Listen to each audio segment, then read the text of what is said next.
दोस्तों, आज हमारे साथ यहाँ पर हितेश प्रसाद जी हैं।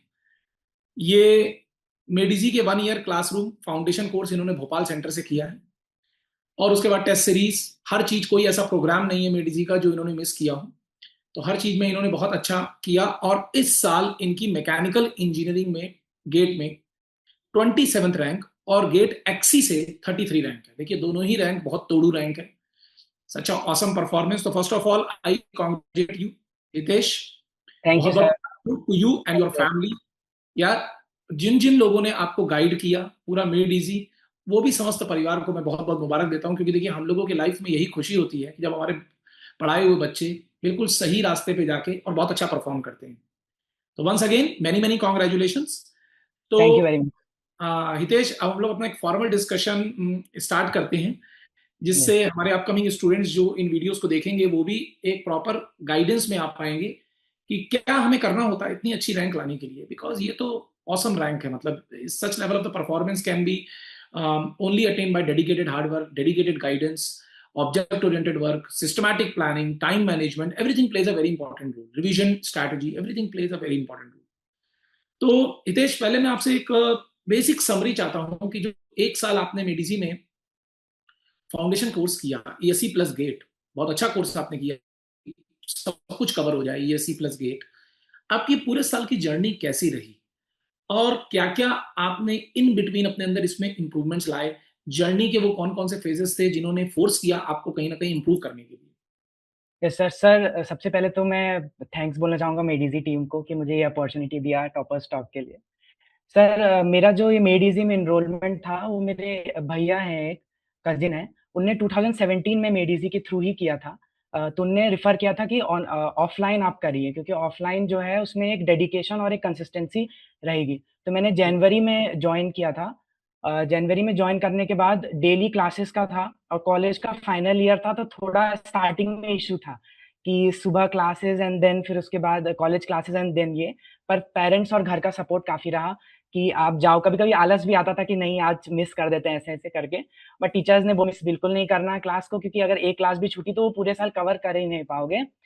और क्या कहते हैं, पेरेंट्स का काफी सपोर्ट रहा कि भले ही तुम्हें आलस आ रही है पर तुम चले जाओ उस दिन, जाके वहां पे जो भी, भले ही नोट्स लिख लेना जो कर लेना, पर फिर वहां जाते से ही फिर तो मूड ही अलग ही रिफ्रेश हो जाता है टीचर्स का सपोर्ट और गाइडेंस की वजह से।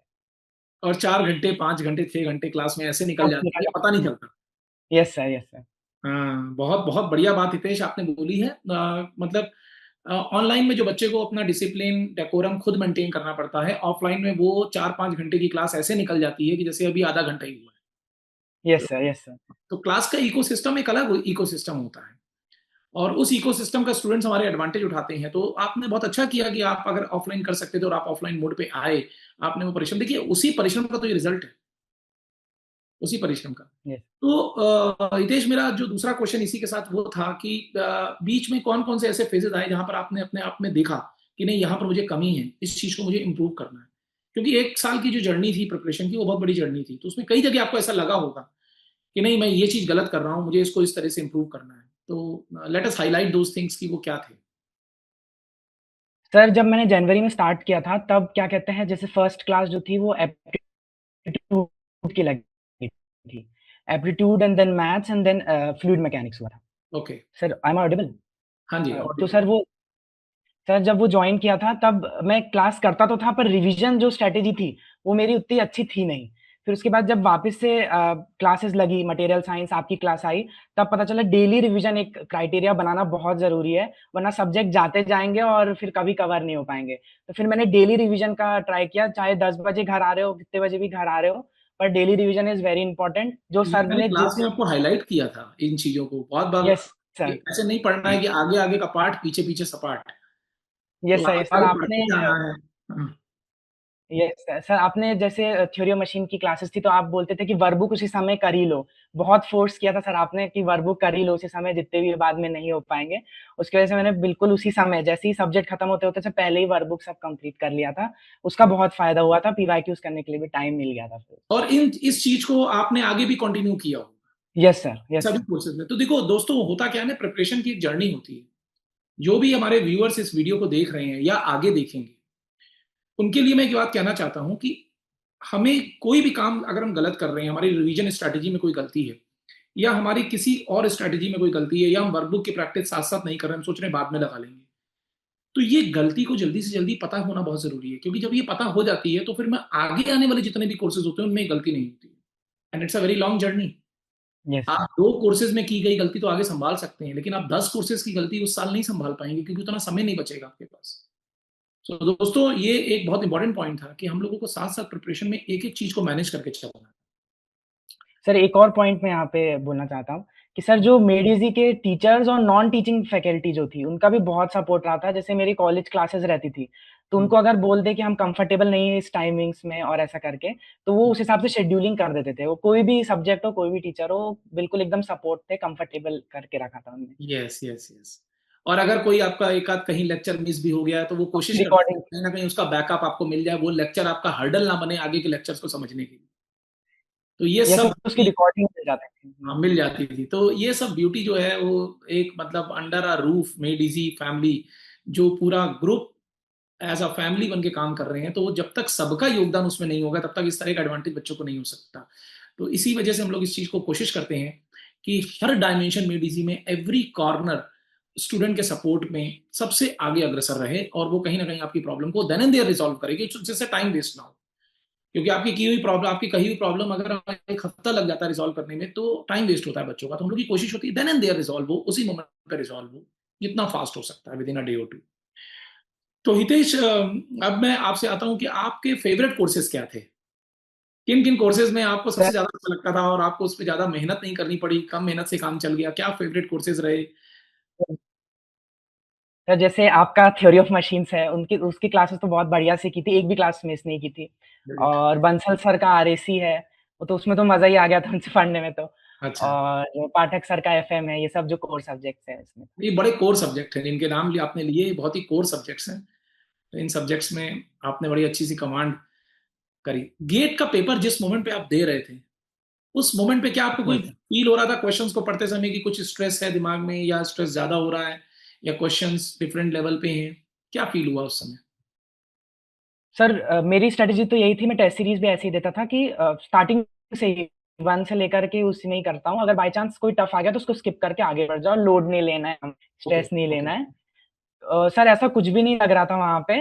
लेंदी थे थोड़े क्वेश्चंस, बट बिल्कुल ऐसा नहीं लगा कि ये आउट ऑफ द बॉक्स आ गया या ऐसा पढ़ा ही नहीं था या कोचिंग में रीच ही नहीं किया था ऐसा करके। और मतलब क्वेश्चंस कुछ थे जो मतलब गेट के थोड़े आउट ऑफ थे। जैसे एचएमटी में री रेडिएटिंग सरफेस वाला एक क्वेश्चन आया था, राइट राइट। वो ईएससी में सर ने कवर किया था, राहुल सर ने। तो ओके वो पढ़ा था तो वो कवर हो गया था उसमें। Okay okay okay okay. चलो, बहुत बहुत बहुत बढ़िया है। जो आपने कॉन्स्टेंटली टेस्ट सीरीज मेडिजी में दी, उस टेस्ट सीरीज को आप कैसे एसेस करते थे, टेस्ट देते थे उसको कैसे एसेस करते थे, और how that test series changed a lot much things in your furthermore process of this learning?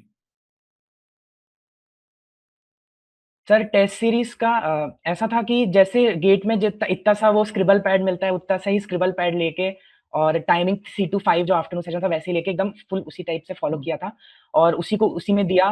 फिर टेस्ट सीरीज देने के बाद एकदम यूनिक ही क्वेश्चन रहते थे उसमें। मतलब ऐसा आपको लगेगा ही नहीं कि ये क्वेश्चन रिपीटेड है कहीं से भी। पूरे टेस्ट सीरीज में सब यूनिक क्वेश्चन थे। फिर उसके बाद उसका कहाँ मिस्टेक हुई, सिली मिस्टेक्स हुई है या ये कॉन्सेप्ट नहीं है, उसी शॉर्ट नोट्स की कॉपी में ही ऐड कर लिया और इस टाइप से किया था। मतलब आपने टेस्ट के बाद उन क्वेश्चंस में जहां गलती हुई या जो आप नहीं कर पाए उसको एक फर्दर असेसमेंट में रखा कि हमें उस एरिया को और तैयार करना है, क्योंकि वो अगर नोट में नहीं आप लेके आते तो वो भूल जाते हैं आगे जाके कि वो कौन से yes sir. Area. That's a major point. Because test series का एक test is not the just doing. Marks तो आ गए, लेकिन जहां मार्क्स नहीं आ पाए टेस्ट में, वो कौन से एरियाज थे, उनमें कितना इंप्रूवमेंट और रिक्वायर्ड था, क्या वो इंप्रूवमेंट के लिए हमने कोई वर्क किया कि नहीं किया। तो हितेश, इस तरह का जब वर्क बच्चे करते हैं तभी इस लेवल की रिमार्केबल रैंक्स अचीव होती हैं, अदरवाइज होती नहीं है। इसी को हम लोग स्ट्रैटेजी बोलते हैं। अब 2 बच्चे हमारे यस टेस्ट दे रहे हैं, दोनों ने सारे सारे टेस्ट सीरीज में एक एक टेस्ट दिया, लेकिन एक बच्चा टेस्ट सीरीज को देके इंप्रूव होकर चला गया, दूसरा वहीं का वहीं रह गया। तो दोनों में बड़ा फर्क है। सीरीज कंसर्न दोनों बच्चों ने एक एक टेस्ट को अटेम्प्ट किया है, लेकिन एक बच्चे ने टेस्ट का एडवांटेज लिया, ये देखते हुए कि कहाँ उसमें इंप्रूवमेंट की गुंजाइश है, कहाँ इंप्रूवमेंट का स्कोप है, we have to work on that, we have to revise those concept, we have to add those things. तो उन चीज़ों को नोट करना बहुत ज़रूरी है, that's a very very important point.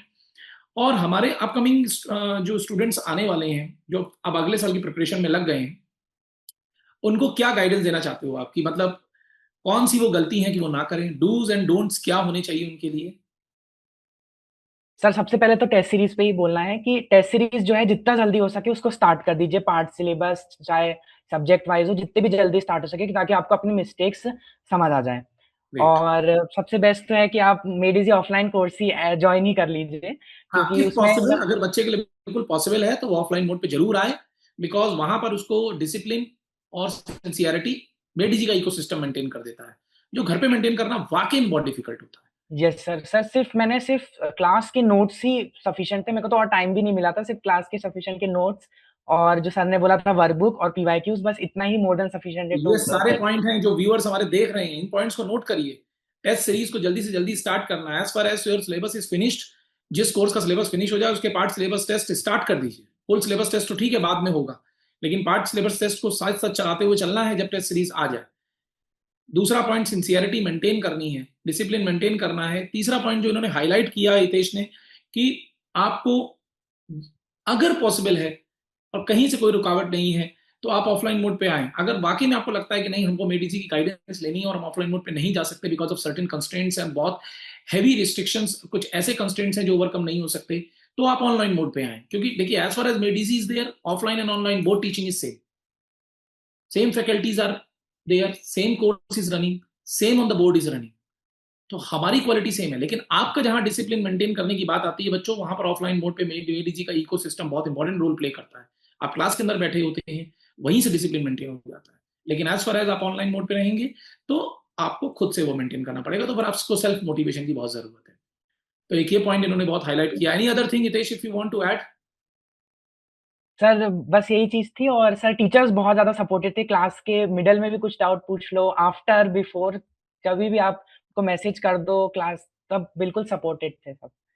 बहुत ऐसा बढ़िया। लगा ही नहीं कि टीचर से अलग हो गए हैं, मतलब सब एकदम फील थी ऑफलाइन वाली ही हमेशा ही। Thank you so much for such level of the guidance and your feedback and yours. This discussion our furthermore students will utilize like anything, उनके लिए ये बिल्कुल बाढ़ है। इस तरह के टॉपर स्टॉक आपने भी सर्टेनली लास्ट ईयर के बहुत से टॉपर स्टॉक देखे होंगे, जिससे कुछ प्लस पॉइंट्स आपको मिले होंगे कि टॉपर्स ने क्या बताया है, और उन चीजों को आपने अप्लाई किया, उसको कहीं ना कहीं अपने प्रोसेस में लेके आए और इस तरह की रैंक लेके आए।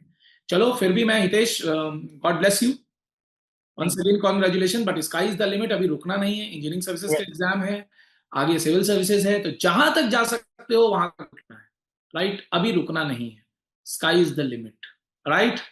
आपको ऑलरेडी बहुत अच्छी रैंक मिल चुकी है, लेकिन अभी इससे भी ऊपर के एग्जामिनेशन बचे हैं, और जब आपकी परफॉर्मेंस यहाँ तक आ चुकी है तो why not to crack that level of examination. 100% crack होगा। God bless you, wish you all the best, thank you so thank much.